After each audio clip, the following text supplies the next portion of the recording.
कहना कठिन है, क्योंकि हर स्तर की एक अनुभूति है। स्थूल जगत में एक अनुभूति है, जैसे आपके काम बन जाते हैं, घटनाएं घटे, आप सोचते और घटनाएं घटित हो जाती हैं, आप चाहते हैं और सामने आ जाता है, आप जिसको याद करें और उसको आ जाना है। तो ये सामान्य बातें हैं, सब ये स्थूल जगत के हैं। लेकिन सबसे ज़्यादा मैं ये महसूस करता हूँ कि संसार में सुखी कौन हो सकता है। ये सबसे बड़ा प्रश्न है। ये सबसे बड़ा प्रश्न है। सबको सुख चाहिए, सबको सुखी होना है।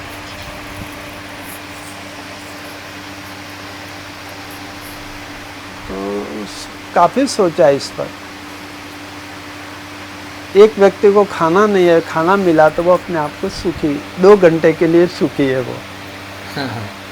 फिर शाम हुई, भूख लगी, फिर दुखी है।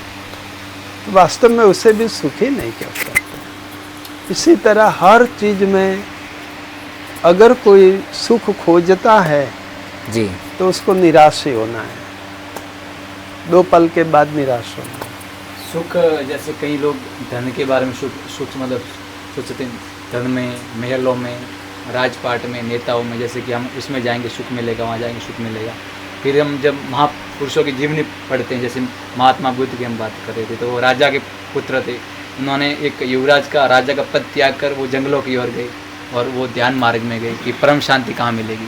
तो उनको वो शांति वहाँ नहीं मिली, वो सुख नहीं मिला।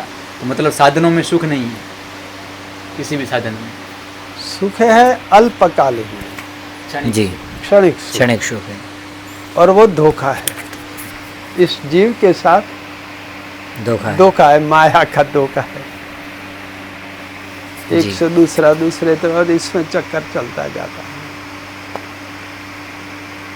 सुखी वही है जी जो अपने आत्मस्वरूप में स्थित है।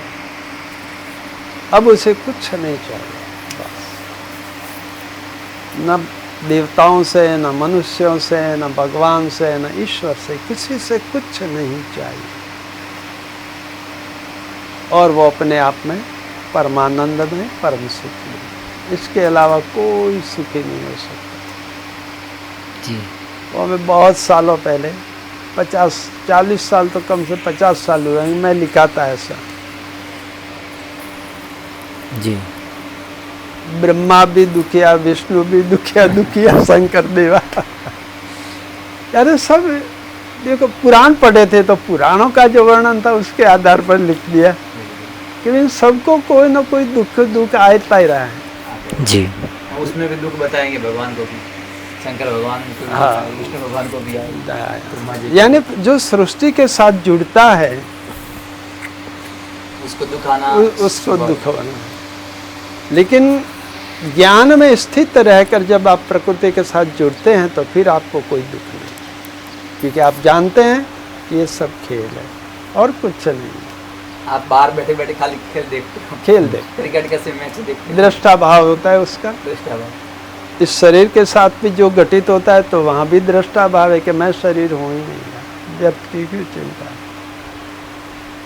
तो ज्ञान में स्थित महापुरुष ही सुखी होते हैं, या ईश्वर के प्रेम में डूब कर जीने वाले। जैसे मीरा जी, मीरा को कोई दुखी नहीं कर सकता। नरसिंह मेहता, उसे कोई दुखी नहीं कर सकता, क्योंकि वो प्रेम में इतना डूबा हुआ है कि बाकी सब गौण है उसके लिए, संसार है ही नहीं। गालियाँ दे या फिर कुछ भी, वो गालियाँ ही नहीं है। गाली क्या है? आपकी कल्पना से तो गाली है जी। आपको कोई अंग्रेजी में कुछ कहे, गाली अपशब्द, क्या कोई फर्क पड़ता है? आप नहीं जानते तो कुछ फर्क नहीं, भाषा जानते नहीं। इसी तरह ही ज्ञानी को कोई फर्क नहीं पड़ता है। क्यों? कि शब्द मात्र ब्रह्म है। जितना ओम में से जितनी ये आवाजें, जितनी ध्वनि निकलती है, सब ब्रह्म ही है। तो फिर गाली कहाँ है? इसलिए वो ही सुखी है जो ज्ञान में स्थित है या प्रेम में स्थित है।